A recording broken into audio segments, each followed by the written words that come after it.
goes out to my man, Alan Action. Yo, it goes, cause he's a man on the move and got a lot up on his daily plate to handle and do. Plus any venture that assumes not a standard pursuit, cause he's a family man, promoter and manager too. Business owner, entrepreneur that just rambling a few. Whether by himself or rolling with the camera and crew, rather plan another way than choose to rain an excuse. Refusing no was an answer. What's up, everybody? Alan Action in the place to be, the greatest city in the world, New York City, and I'm the host of Alan Action, Man on the Move. Let me tell you something. It's a pleasure being with you tonight and today and every day for the next part of your life. Because you know what? This is Alan Action, Man on the Move. It's a kind of variety show that you've never seen before. It's amazing because we're going to combine drama, dancing, a little comedy, great, interesting people in the musical world, and you're going to hear some great voices, and you're going to hear a little bit of me and what I'm doing at the New York State Arts Bank, a nonprofit in upstate New York that's making amazing movements by putting the first pro-black American baseball player that no one ever knew who he was, and now he's in the Hall of Fame because of us. And his name is Bud Fowler. But right now, without any further ado, we're going to introduce the first part of our show, which is a drama about an iconic American figure.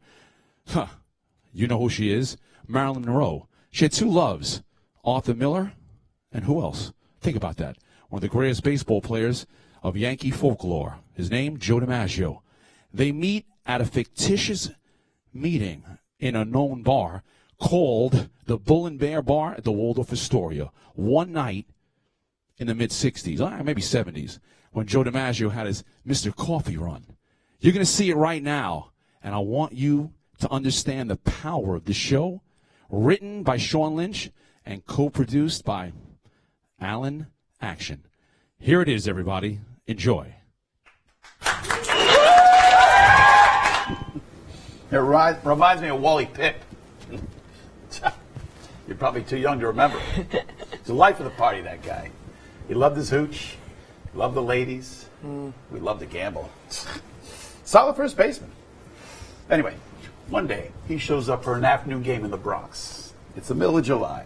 He's sweating, hungover, miserable, nearly busted. It's not one of his best days. So he asked the manager if he could sit the game out. So Mike pulls his kid up off the bench as a replacement. Figure the kid's got some talent, see what he can do. You know what his name was? Mel Ott. Wise ass. Who the hell do you think I am, Grandpa Moses? No, it was none other than a young Lou Gehrig. Well, Christ almighty. Not even Christ himself would have believed it. It's funny, I never saw Wally in the Bronx again. Yogi saw him in an airport in Tampa a few years ago. He was selling insurance. It said, steady living. Yeah, but you know what it ain't. Well, it ain't holding first base for the Yankees. But then again, sir, what is? You got that right, kid. Hit me again, Enid. What is that? Irish? French? Welsh. Okay. So my mom was Welsh. My dad was Irish. Now, my mom says that it's Welsh for the soul. But my dad says that Enid means Belfast shotgun wedding baby circa 44. See, you're 24. Wow. A lovely, funny, fiery lass of 24. Grazie, Signora DiMaggio. Call me Joe. No need to be so formal. I shit the same color as you, kid. I see you have a touch of the poet in you. Now, remind me to sew that on a pillow. Don Rickles over here. I'll be here all week, folks. Now try the veal. I tell you what, those Madison Avenue pricks offered me for that, what do you call it, the coffee thing? The TV commercials? Yeah. Oh, they call it Mr. Coffee. They got me hawking it on TV. Sounds like a Jim Dandy payday. It ain't 2 bits. Yeah, I can imagine. I tell you, it's a genuine pain in the ass, though. I mean, they had to say 1 or 2 lines. But you got 5 suits, 3 lawyers, and some fruit sitting 20 feet from the shoot. They all want to put their beaks in and suggest a different way how to say these 2 or 3 lines. I ain't exactly Brando, so. You know what? Actually, I saw one on the TV the other day. It was on in the middle of the Brady Bunch. You look great. You sound like a schmo. Hey, people like to see you. They trust you because you're a legend. And people pay you for the trust. Yeah, I suppose. Seems like a dishonest way to turn a buck. Beats pulling pints in a hotel. It ain't all bad. Oh, yeah. Well, some days, it's just downright swell. Now, did I ever tell you about the time that I met Joe DiMaggio? I'm going to come back there and put my foot in your keister, you Weisenheimer. You meet a hell of a lot of ball players behind the bar? Yeah. Some. Plenty of Broadway folks. They got some playwrights staying here and lots of buffo actresses. Oh, one time. Kirk Douglas. It ain't dull. You know who could really throw him back like the Dickens was Jackie Gleason. Uh-huh. Barrel of laughs. Life of the party. You really haven't gone one night at Toots. Was it? No, is that the 21 Club? Oh, just landing the wisecracks left, right, and center. Singing dirty Irish limericks so it works. And Gleason, wow, yeah, it must have been just something. I tell you. You take a gorgeous lady out for a steak, a bottle of bubbly, and a joint like that, with all the movie stars and the ball players and the pop singers. Next thing you know, a home run. Is it too late? Do you, No. We don't shut for a wee bit. Here, pull up a stool, tell me your troubles, and I'll pour you some hooch. Glad to hear it. That was not the case in Boston. They nailed the doors shut at 1 a.m. up there. Yeah? Is that where you're from? Technically, Connecticut. I was doing a preview of a play in Boston. Oh, yeah? You a director? I mean, you look like a famous director. no, he's a playwright. He wrote a bunch of Broadway stuff, like Death of a Salesman and The Witch Trials. The Crucible? I mean, you're Arthur Miller. Wow. Wow. That ain't how you recognize him, though. No. What really made him famous was marrying my ex-wife. Now, she was a big star. She was a movie star. That put his mother on all the papers. Marilyn Monroe. You know what? It's, I'm sorry. Never mind. It's none of my business.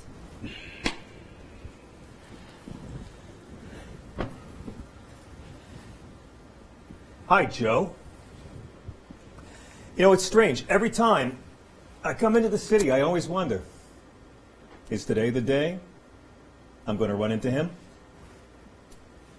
Yeah, law of averages makes sense. Would you prefer I leave? No. It's a free country. You stay at the hotel, knock yourself out. May I buy? Don't push your luck. All right. I haven't paid for a drink since V-Day. And it ain't because I'm a cheapskate. You can keep your money. I got plenty. I believe that. I saw you on the television. Look, I don't mind if you stay for a drink. But if you don't mind, I'd like to sit here and enjoy my... Of course. Could I get a gin and tonic, please? Fine. Please.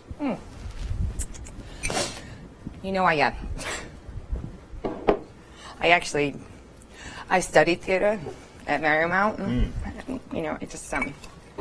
I'm a big fan of The Crucible. I got relatives that live in Salem, just outside of Boston, and yeah. I know it well. It's a lovely part of our country. Dog shit baseball team. Good food and good schools, nice foliage. That's the leaves, right? Yes. Yeah, the colors are really beautiful this time of year, just truly amazing. I'm Enid, by the way. Arthur, is the kitchen still? No, I'm afraid not. No, the kitchen usually closes about 10 p.m., but, the cook's usually blotto by 9. Any peanuts or any... Yeah, let me see what I can get from the back. Yeah. Oh, wait, Joe, can I get... 20 cc's of the hooch duck? 2 swigs of the rock gut and stat. That's my girl. Aww.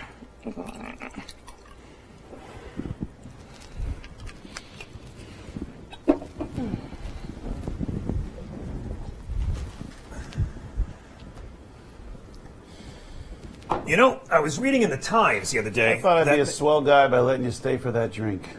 You're going to louse it up a polite conversation. I don't recall asking for your permission to stay. I asked if my being here upset you. Is that what you said? That was my intention. Yeah. That ain't how you phrased it. You really missed your calling as a lawyer. And you really followed your calling as a bully. What is the idea here? You egg me on till I break your schnoz and then what? You sue me? Unlike everyone else in your life, I'm not in awe of you. And I'm not afraid of you. I came in for a drink, you happen to be here. Well, that may be unfortunate. What is this? What? This. This what? Did you know I was in here? I don't care that you're in here. I'm in town for a premiere. I came for a... What'd you do, another exploitation piece on her? I based one character in one play. It was very disrespectful. You're going to criticize my process. You said hurtful things about a woman I loved. I said truthful things about a woman I loved. Now, I'm very sorry if you found it to be unfair or untrue. I tried to be honest. I had real feelings for her, Joe, but you had to know. Trying to love her was like trying to pin down a cloud. There was no way any one person could compete with her love affair with 1,000,000 eyes and 100 cameras. No one could compete with her love with me. You said with. Why not for? Was that some kind of barstool shrink bullshit? I have no doubt about the sincerity of your feelings for You Marilyn. say her name out loud once, it's Knuckles. If you're such a tough guy, then you ought to be man enough to admit the truth. Yeah, whose truth? That it was a lot. It took a lot out of you. Loving her. It was worth every scar. I'm not sure I agree. That's because you never loved her. You just wanted her. Everybody just wanted a piece of her. Me, I wanted to take care of her, to protect her, to cherish her. Sounds like an inscription on a gilded cage. Well, what did you want? I foolishly thought I could save her. From me? From herself. But people aren't the answer.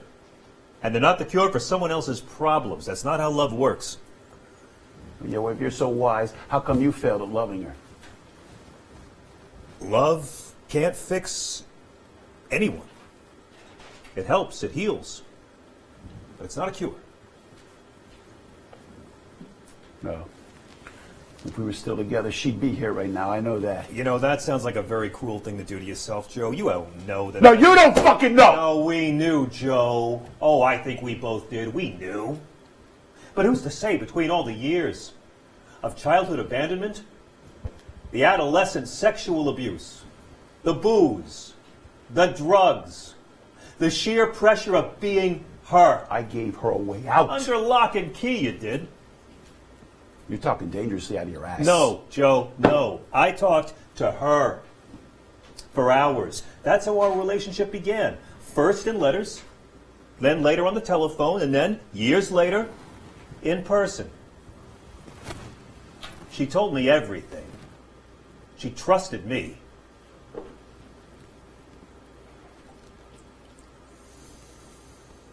I'll tell you what, she knew how much you loved her, and you always lived in her heart.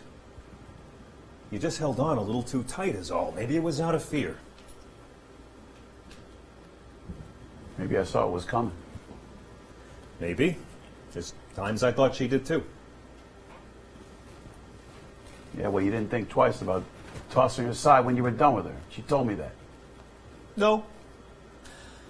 When we were shooting The Misfits, I met someone. She was kind, she was mature, and she was capable of the kind of love I needed. I can't just bask in adoration and lust. It's not sustainable. Oh, sure, when you're young, you can afford to wallow in infatuation, but you can't build anything on that. Attraction is a phase. It begins to dissipate the moment it's quenched. You got all the answers. I got one answer. Yeah, so what did your new wife have that she didn't? Honestly, an interest in people and things outside herself. She had a big heart. She did. A damaged, broken heart. and it lived and died behind a wall of vanity and avarice. You said you did this. You hide behind your words. She did accuse me of that on occasion. She had my number. She was very perceptive. Yeah, most people never saw that. They just thought she was some blonde ditz. She wanted them to see there was more there. And there was. That's the first thing you said right. Behold, gents, a movable feast. I'm sorry, I couldn't do any better. This is fine. You did great, Enid, as always. Another round, you crazy kids. Yes. Yep. Same way? Works for me. Sure. I tell you, I give my right arm for a fresh loaf of focaccia. Oh, I can't stand the stuff. What, bread? Oh, no. I drove a bread truck as a teenager. The smell. Well, sure, it's lovely at first, but then... Yeah, try cleaning out your dad's fishing boat. There's a stink for you. That's right. Your father was a fisherman, right? San Francisco, huh? Yep. I thought your family was rich. They were. Until the crash of 29. And then we had to move out to Queens. And my siblings and I worked a string of bum jobs just to keep the family fed. That's the other reason why I hate bread. I always would steal a loaf or two at the end of a run. After a couple of years of stale bread and fish head soup. Fish head soup, Christ. I'd rather eat my fucking glove. You remember all those crazy diets she used to go on? My favorite was black coffee, grapefruit, and spinach. It made her keister blast like 76 trombones. My favorite was she would eat nothing but rabbit food for a month. And then as soon as the shoot was over, she would make a hot fudge sundae. Yeah, it was the size of a crosstown bus. It's like a cornucopia of diabetes. Yeah, and she'd dive in there like it owed her money. Ah, chocolate smeared all over her face. Fellas, can I get you anything else? I'm going to start cleaning, otherwise it's getting to be a Sure, little I'll take bit... the bill. I tell you what, gents, the last round was on me. Much obliged. Yeah. Could I also order 3 more shots? Sure. Jim? Joe? Bourbon? Sure, why not?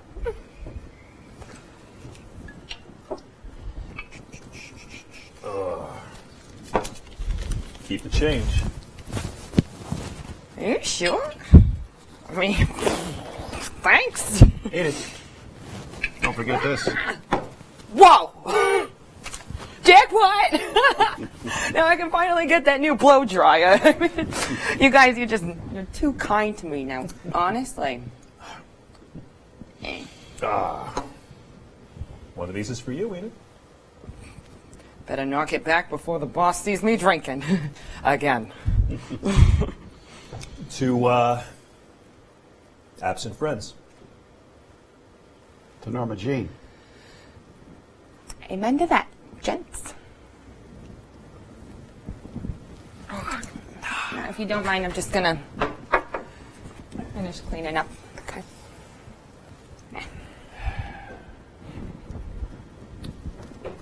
Do you get out to California much, Joe? Yeah, holidays mostly. Still got a lot of family in the San Francisco Bay Area. Why do you ask? Did you hear about these wildfires in Santa Ana? Yeah, it's some real tragic stuff. A real sad case. I was reading a piece in the National Geographic about these wildfires there in the Santa Ana.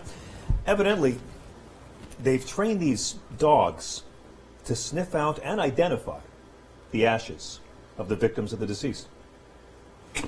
The hell they can. Oh, no, dogs have thousands of receptors in their noses. They're quite keen in terms of their olfactory talents. I'll be damned. Some canine coroner The crusaders. success rate on this is staggering. Yeah, fat load of good it does the dead.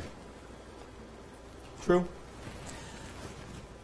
But you know, I think it's more for the loved ones of the deceased. Gives them something to remember them. Something physical they can pour in the urn. I don't want to be cremated. You can bury me at Holy Cross Cemetery. So be my grave without a name. And when it comes to be my day, let the markers I need be the ones I leave. Have you been to her grave at Holy Cross? I bought the plot.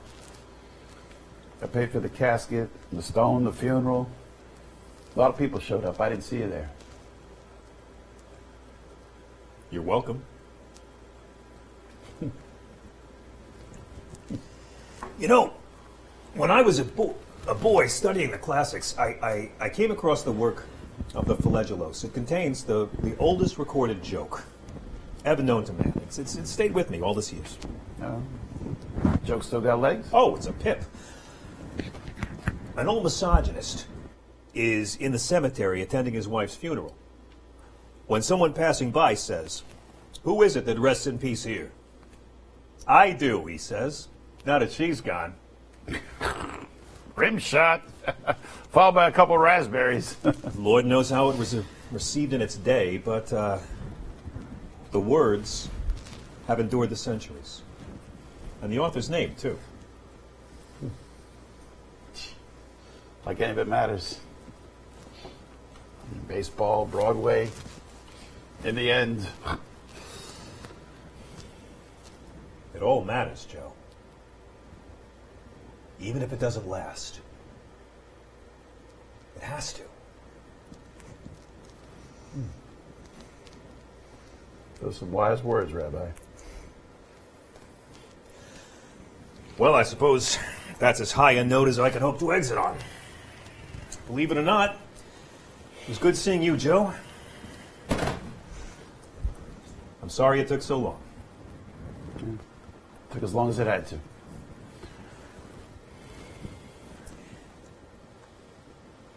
Do you think she remembers us? Oh, I think she remembers us. Miller, I think she's been sitting here the whole fucking time. And when I finally go, I hope she's the first face that I see. Heaven.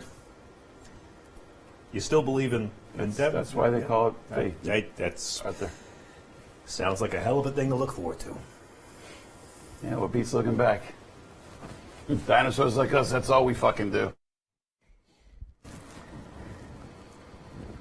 I once asked Marilyn why she loved you. Joe's a good man, she said. He has an honest soul. She was very perceptive.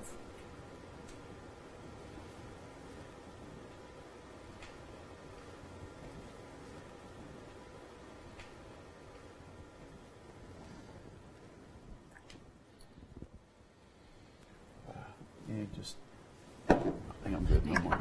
I know. I know.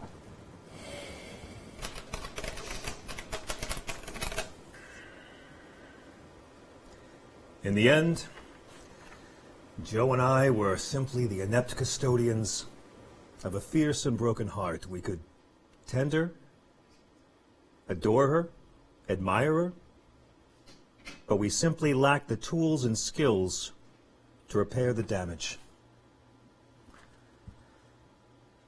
Our time with her was as much a vigil as a courtship. My hope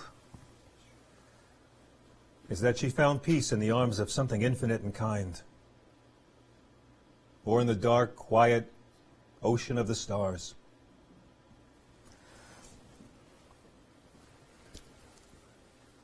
They say that every night star in the sky is already dead, and what we perceive to be a tiny twinkling beacon is actually the funeral pyre of a dying star, taking one last final bow and leaving tiny illuminations in its wake.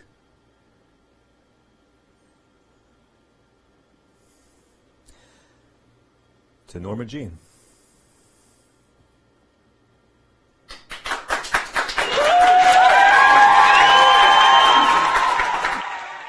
Okay, ladies and gentlemen, it's nothing like having a variety show with America at the forefront. America, our country. And we need to have respect for her because this is the country that we live in. This is the country that we breathe her air. So right now, I'm going to introduce one of my favorite guests. This is Mr. D-Dubb, and he's singing a great song that we hear at Yankee Stadium all the time, God Bless America.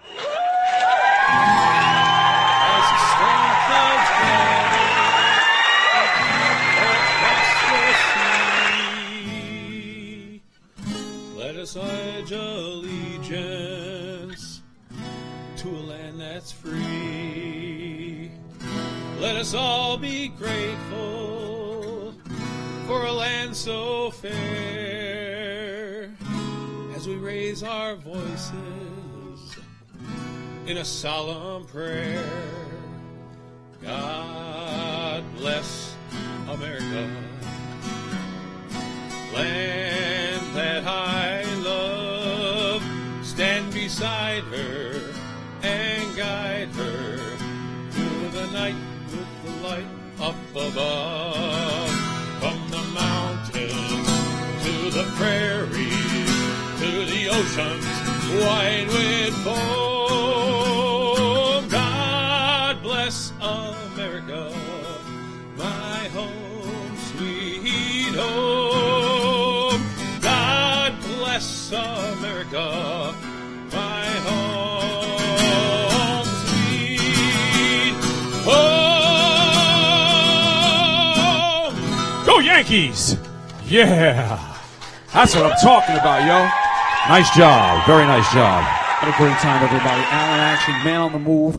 This is the first episode. We got a lot more coming your way. Stay tuned. Peace out, everybody.